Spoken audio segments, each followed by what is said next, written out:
Reflect in English podcast. Welcome back to Reflect in English podcast. I'm Olivia. And I'm Patrick. It's great to be here again. Today's topic is something that every English learner has struggled with at some point, understanding fast English. Yes, we've all been there. You're watching a movie or listening to a native speaker, and suddenly you realize you can't catch anything. It feels like they're speaking a totally different language. Exactly. You might think, wait, I know these words. I studied them. Why can't I understand them when they speak so quickly? That's the big mystery. But actually, it's not a mystery at all. Today, we'll break it down. Why fast English sounds so fast, what's really happening, and how you can train yourself to understand it better. Right, and we'll also share some realistic tips and mindset advice. Because sometimes it's not just about listening practice, it's also about how you feel when you listen. So let's start with the question, why does English sound so fast to learners? Good question. One big reason is connected speech. In English, we often link words together when we talk naturally. For example, we don't usually say, "What are you doing?" word by word. Instead, we say something like, "What are you doing?" Exactly. What are you becomes what are ya? That's 3 words reduced to almost one sound. And if you learned English mainly from textbooks, you probably learned the careful version of English. Every word clear, every sound separate. But real life English is full of shortcuts. Yes, we blend sounds together because it's faster and easier for the mouth. We say gonna instead of going to, wanna instead of want to. And these reductions aren't lazy English. They're natural English. Native speakers don't even realize they're doing it. Right. And it's not just in casual speech. Even in business meetings or on the news, you'll hear linking, reductions, and weak forms. So the first step is to accept that spoken English is a different system from written English. You need to train your ears to hear patterns, not just words. Yes, think of it like music. When you listen to a song in another language, at first it's just sounds, but when you listen again and again, you start to notice the rhythm, the melody, and eventually meaning. Beautifully said. So understanding fast English starts with listening differently, focusing on rhythm and tone, not only on words. Let's talk more about these hidden sounds, because I think for many learners, that's where the confusion really starts. True. English often hides sounds or changes them. For example, the T in water often sounds like a soft D, waiter. Yes. Or in next week, you might not hear the T at all. People say next week. Exactly. So when learners expect to hear next, but instead hear next, their brain can't match it, and they lose the sentence. That's such a good point. Understanding fast English isn't only about speed, it's about recognizing real pronunciation. And one trick I love is shadowing, repeating what you hear immediately, almost like you're echoing the speaker. Yes, shadowing helps your mouth and ears work together. You start to feel the rhythm and sound changes naturally. And you don't need to understand 100% of what you shadow. The goal is to train your ear to the music of English. That's powerful, because when your brain gets used to hearing English as a flow of sounds, not as separate words, suddenly, fast English starts to feel, well, slower. Exactly. You begin to predict what's coming next, just like native speakers do. I want to talk about something that's just as important as techniques: your mindset. Oh, yes, because many learners panic when they can't understand. They think, I'm so bad at English, or my listening is terrible. But in reality, everyone struggles with fast speech, even native speakers. For example, an American listening to a Scottish accent might miss half the words. Exactly. So it's not about being bad, it's about being unfamiliar. Yes, the key is to stay curious, not frustrated. When you don't understand something, ask yourself, what can I notice about this sound? What pattern do I hear? That's a growth mindset. You're training your brain to listen like a detective, not like a judge. And remember, your listening improves in layers. The first layer is just catching rhythm and emotion. The second layer is catching familiar words. The third is full understanding. That's so true. And sometimes you need to listen to the same clip many times, not to memorize, but to experience it differently each time. Yes, each replay builds a new connection in your brain. It's like going from blurry vision to clear vision. So don't measure your progress by how much you understand today. Measure it by how much more comfortable you feel with English sounds. Beautiful, because comfort leads to confidence, and confidence leads to comprehension. All right, so now that we understand why English sounds fast, let's talk about how we can actually train to understand it better. Yes, because knowing the theory is great, but practice is what changes your brain. Totally. So here's a simple rule I often share with my students. Don't practice fast listening first. Practice slow understanding first. I love that. Could you explain more? Sure. If you listen to something that's way too fast, your brain can't process it. It just feels like noise. But if you listen to something a little bit challenging, but still clear, you can start noticing the details: linking, rhythm, emotion.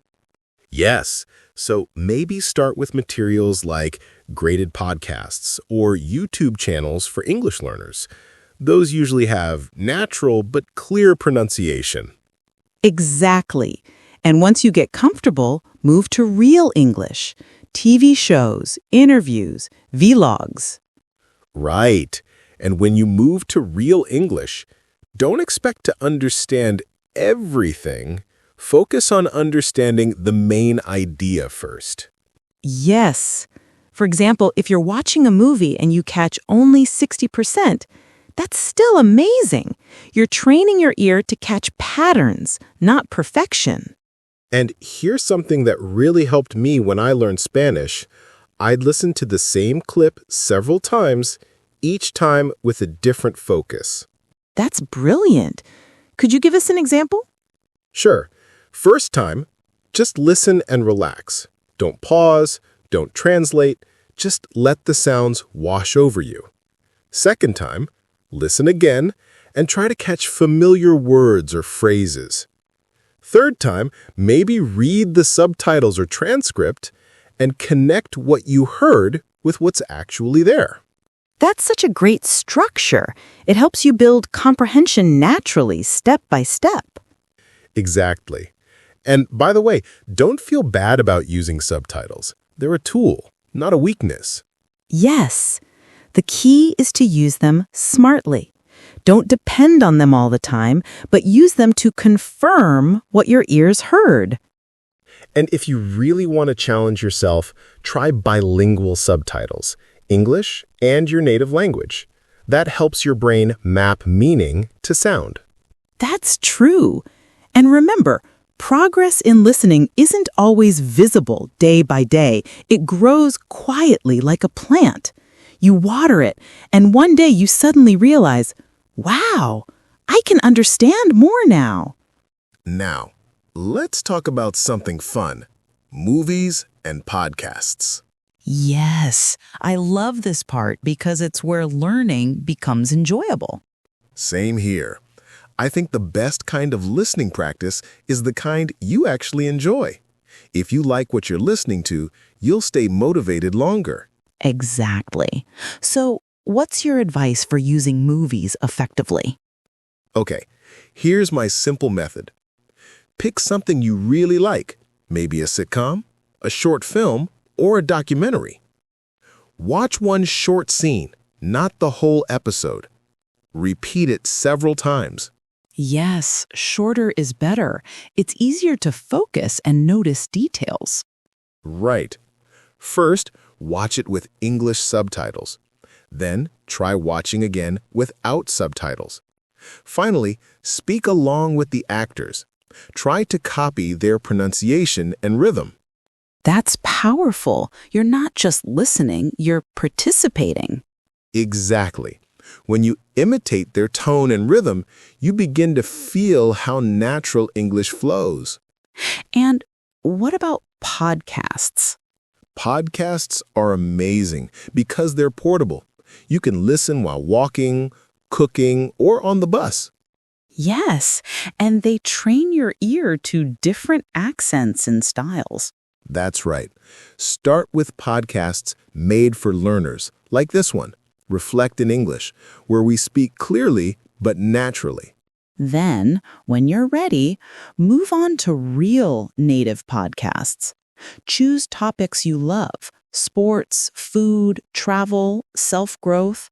Passion keeps you listening longer. And don't worry if you miss words. Just keep listening daily. Your brain needs hours and hours of exposure to get fluent in listening. Yes, and that exposure is like music practice. You can't rush it. You have to enjoy the process. Speaking of daily exposure, I want to talk about something called micro-immersion. Oh, yes, I love that idea. Could you explain it? Sure. Many learners think they need to move abroad to be surrounded by English, but actually, you can create your own English environment anywhere. That's so true. Your phone, your YouTube, your thoughts, they can all become English spaces. Exactly. For example, you can change your phone's language to English, or follow English-speaking creators on social media. Yes, even small habits like saying your grocery list in English or thinking about your day in English make a difference. Right. That's what I mean by micro-immersion. Short, natural moments where English is part of your real life. And over time, that daily contact helps your brain stay tuned to English sounds.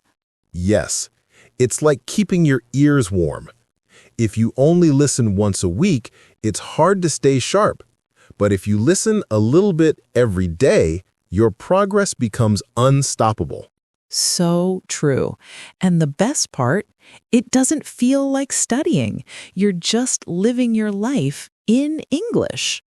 Now, before we wrap up, I want to talk about fear because it's one of the biggest reasons people struggle with fast English.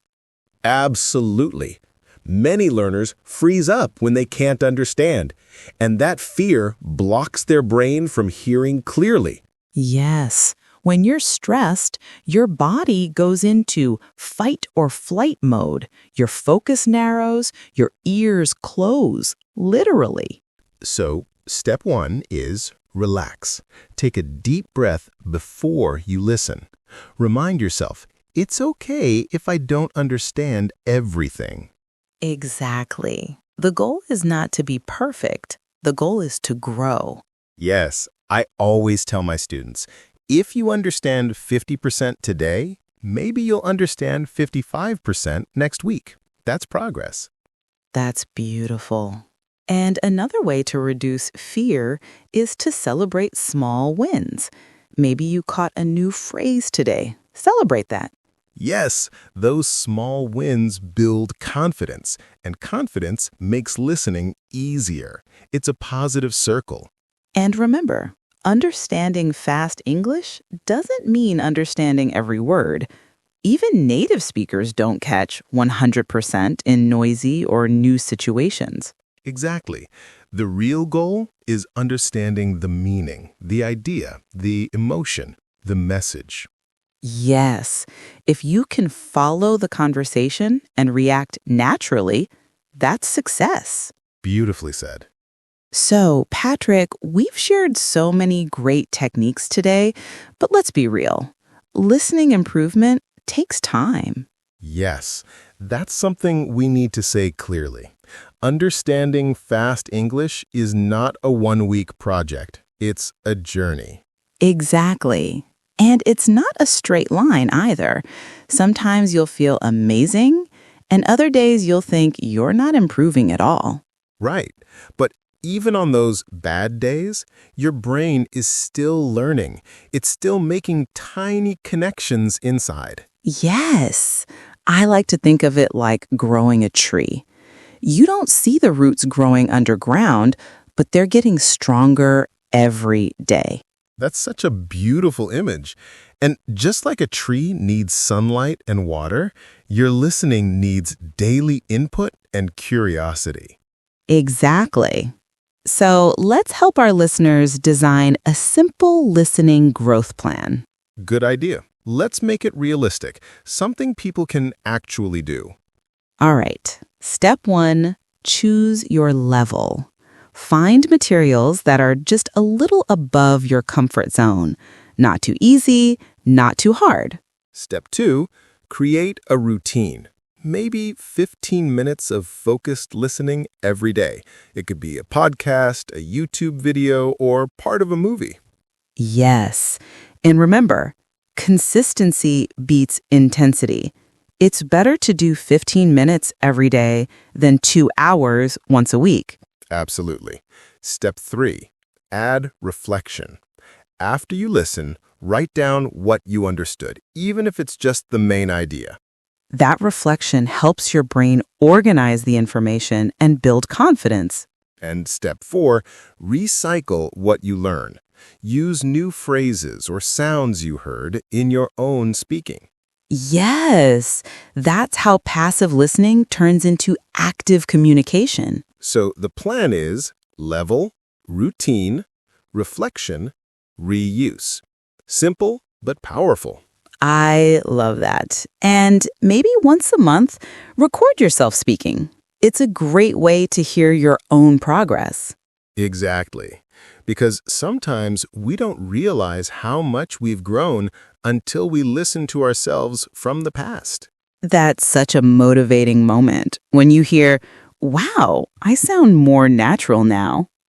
You know, Olivia, I love that our podcast is called Reflect in English because reflection is not just about language, it's about mindset too. Yes, exactly. It's about slowing down and thinking in English, not just studying it. Right. When you reflect in English, you start building an inner voice in English. You don't just learn the language, you start living in it. That's so powerful. For example, after you listen to something, you can ask yourself simple reflection questions. What was this about? What did I learn? How did it make me feel? Yes, and try to answer in English, even if it's just short sentences. That small act builds fluency because you're training your mind to think without translating. Exactly. You stop being a listener and start being a thinker in English. And that's when everything changes. Fast English stops being noise. It starts becoming meaningful communication. I love that because the real goal of understanding fast English isn't just to decode sounds. It's to connect with people. Yes, to laugh at jokes, to feel stories, to join conversations. to live in English. And reflection helps that happen. It's like digesting what you learn, turning input into wisdom. Beautifully said. Well, Olivia, I think we've covered a lot today. From the science of fast speech to the art of listening with patience. Yes, and I hope everyone listening feels a little more confident and inspired. Understanding fast English is possible for everyone. It just takes time and the right approach. Exactly. Remember, don't fight fast English. Flow with it. Let your ears adjust. Let your brain explore. Yes, and stay curious. Every time you listen, ask yourself, what can I notice this time? That curiosity will carry you forward. And don't forget to enjoy the journey. Learning English isn't just about skill. It's about discovering new worlds and new parts of yourself. That's so true. Every new sound, every new phrase is like a little key that opens another door. Exactly. So, to everyone listening, keep reflecting, and keep believing in your progress. You're growing even when you don't feel it. Just keep your ears open, your heart calm, and your curiosity alive. Beautiful words, Olivia. Thank you. And thank you all for joining us today. Yes, thank you for being part of the Reflect in English podcast family. If you enjoyed this episode, don't forget to listen again. Repetition is part of the magic. And share it with a friend who's also trying to understand fast English. Until next time, stay curious, Stay patient. and keep reflecting in English. Bye, everyone.